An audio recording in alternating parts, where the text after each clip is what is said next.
আজ আমি একাদশী স্পেশাল আরও একটি সাবুদানার রেসিপি নিয়ে চলে এসেছি।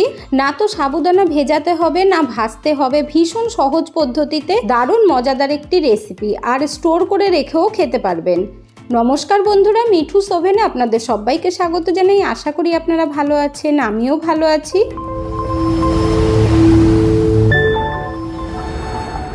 সাবুদানার রেসিপিটা তৈরি করার জন্য প্রথমেই এখানে নিয়েছি দুটো মিডিয়াম সাইজের আলুগুলো আগে থেকে বয়েল করে রেখে একদম ঠান্ডা করে নিয়েছি। এখানে আমি একটা ছোট্ট গ্রেটার নিয়েছি, তার মধ্যে দেখুন গ্রেট করে নিচ্ছি।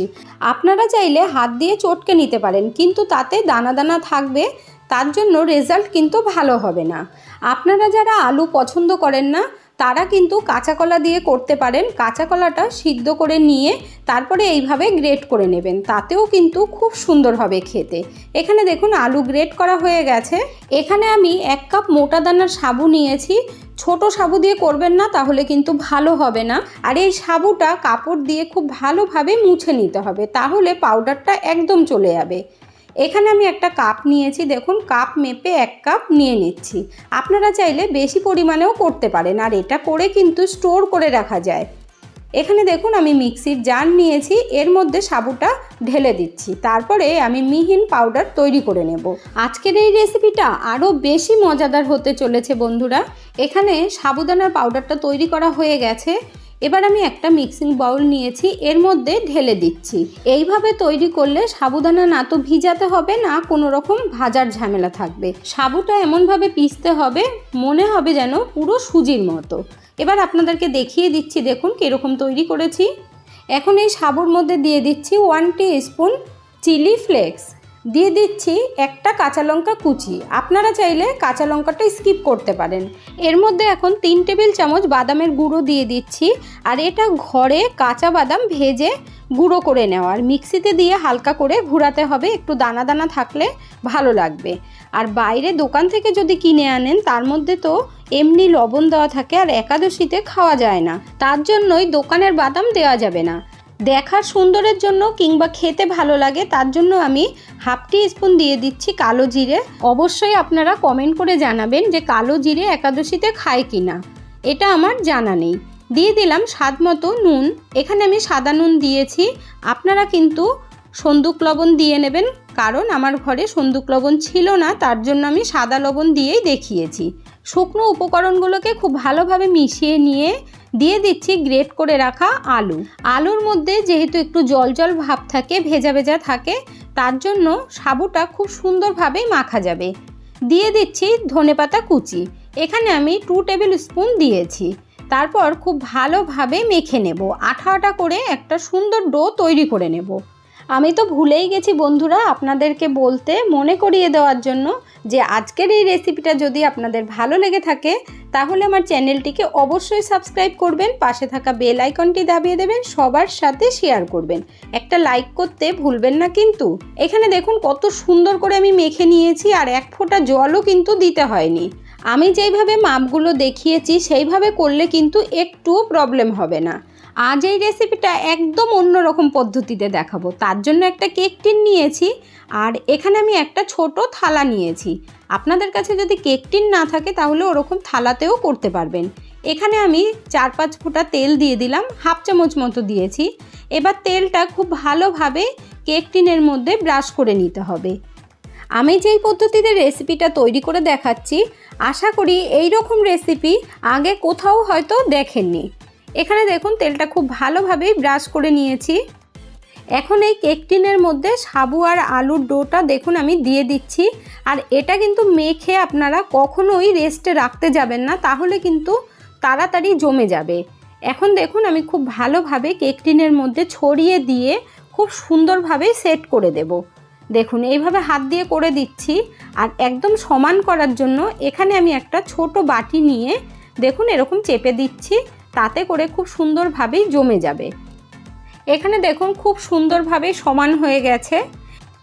এখন আমি হালকা করে ওপর থেকে কাট লাগিয়ে দিচ্ছি একটা চাকু দিয়ে, তার কারণ যখন এটা আমি ফ্রিজে রাখবো তখন কিন্তু জমে গেলে কাটতে খুব অসুবিধে হবে। এই জন্য দেখুন হালকা করে কাট লাগিয়ে দিচ্ছি। এইভাবে আমি 5 থেকে 7 মিনিট ফ্রিজে রেখে দেব। এখানে আমি চৌকো করে কেটে নিচ্ছি, আপনারা চাইলে বরফির মতো করেও কাটতে পারেন। আর এক সাইডটা আমি একটু বেশি চওড়া করে রাখছি, সেটা কেন রাখছি পরে আপনাদেরকে দেখিয়ে দেব।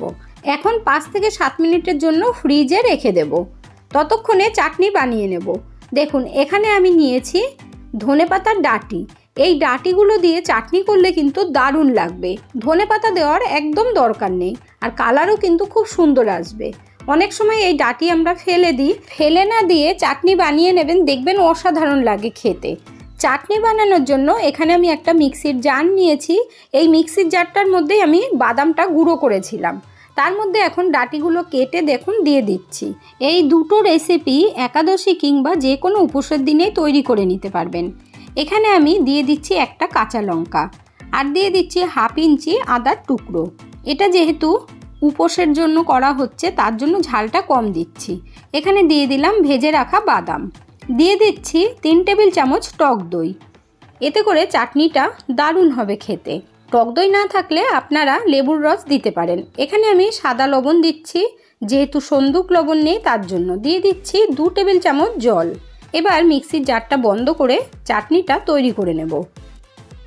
এখানে দেখুন চাটনি তৈরি করা হয়ে গেছে, আমি একটা বাটির মধ্যে ঢেলে নেব। আর কালারটা দেখুন একদম পারফেক্ট আছে, ধনেপাতা দিয়ে করলে যেরকম হয় সেরকমই কিন্তু হয়েছে। এই চাটনিটা তৈরি করে 2-4 দিন ফ্রিজে রেখেও খেতে পারবেন। দেখুন কত সুন্দর হয়েছে।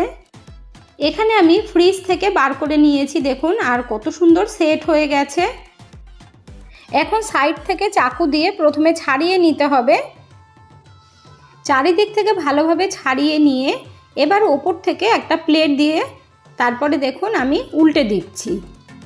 এরপর একটু চারিদিক থেকে এইভাবে ট্যাপ ট্যাপ করতে হবে, তাহলেই কিন্তু চলে আসবে প্লেটের মধ্যে। দেখুন কতটা সুন্দর হয়েছে। এবার আমি আরও একটা প্লেট দিয়ে আবারও আমি উল্টে নিচ্ছি, তার কারণ যে দিকটা কাটা হয়েছে সেটা ওপরে থাকবে। এবার দেখুন কত ইজিভাবে কেটে যাবে, যেহেতু কাট লাগানো আছে। এই রেসিপিটা পুরো দেখার পরে আপনাদের হোশ উড়ে যাবে যে এত সুন্দর এত ইজিভাবে তৈরি করা যায়। আপনারা তো বন্ধুরা সাবুর অনেক রকম রেসিপি তৈরি করে খেয়েছেন, অবশ্যই একবার এটা বানিয়ে খেয়ে দেখবেন। এখানে দেখুন যেই সাইডটা আমি বড় রেখেছিলাম ওই দিক থেকে কাটতে কতটা চাপ দিতে হচ্ছে, এই জন্যই আগে থেকে কাট লাগিয়ে নেবেন। এখানে একটা এয়ারটাইট কন্টেনারের মধ্যে তেল লাগিয়ে নিয়েছি। এবার দেখুন একটা পিস তুলে আপনাদেরকে দেখিয়ে দিচ্ছি যে কতটা সুন্দর হয়েছে। দেখুন ভেতরটাও কি দারুণ লাগছে। এই পিসগুলোকে আমি এবার এয়ারটাইট কন্টেনারের মধ্যে রেখে দেব। এইভাবে আপনারা 5 থেকে 6 দিন রেখে খেতে পারবেন, যখন মন চাইবে তখন বার করেই তৈরি করে নিতে পারবেন। এখন আমি ঢাকনা বন্ধ করে এই কন্টেনারটা ফ্রিজে রেখে দেব। এবার এই পিসগুলোকে আমি ভেজে নেব। গ্যাসের ওপরে একটা ফ্রাই প্যানে তেল দিয়ে বসিয়ে দিয়েছি। তেলটা গরম হওয়ার পরে পিসগুলো এক এক করে দিয়ে দিচ্ছি, আর দেবার পরে গ্যাসের ফ্লেমটাকে মিডিয়াম হিটে রাখবেন। এখানে আমি একটা চামচের সাহায্যে দেখুন ওপর থেকে তেলটা দিয়ে দিচ্ছি, তাহলে উল্টানোর সময় আর কোনো রকম অসুবিধে হবে না। এইভাবে সাবুর রেসিপিটা তৈরি করলে কোনো রকম ফেটে যাওয়ার ভয় থাকে না বা বেরিয়ে যাবারও ভয় থাকে না। দেখুন কত সুন্দর করে ভেজে নিচ্ছি, লাল লাল করে ভেজে নিতে হবে। আর এগুলো ভাজতে 5 থেকে 6 মিনিট সময় লাগবে। গ্যাসের ফ্লেমটাকে মিডিয়াম টু লো হিটে রেখে ভেজে নেবেন, তাহলে ভাজাটা খুব সুন্দর হবে। ওপর থেকে ক্রিস্পি আর ভেতর থেকে বেশ নরম।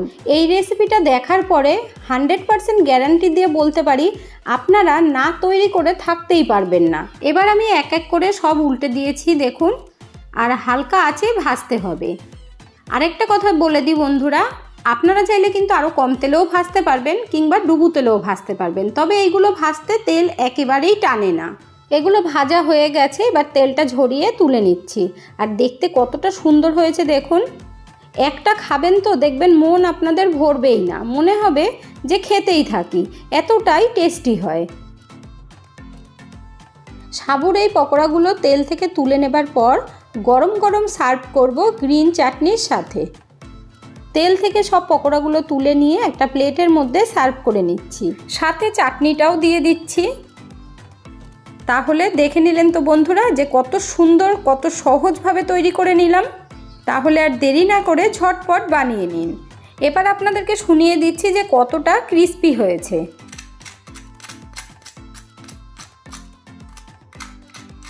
তাহলে শুনে নিলেন তো বন্ধুরা যে কতটা ক্রিস্পি হয়েছে।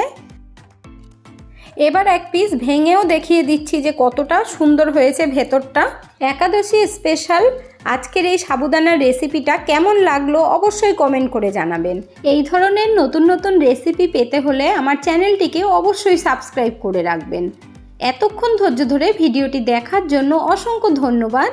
ভালো থাকবেন, সুস্থ থাকবেন। দেখা হচ্ছে পরের ভিডিওতে। Thank you.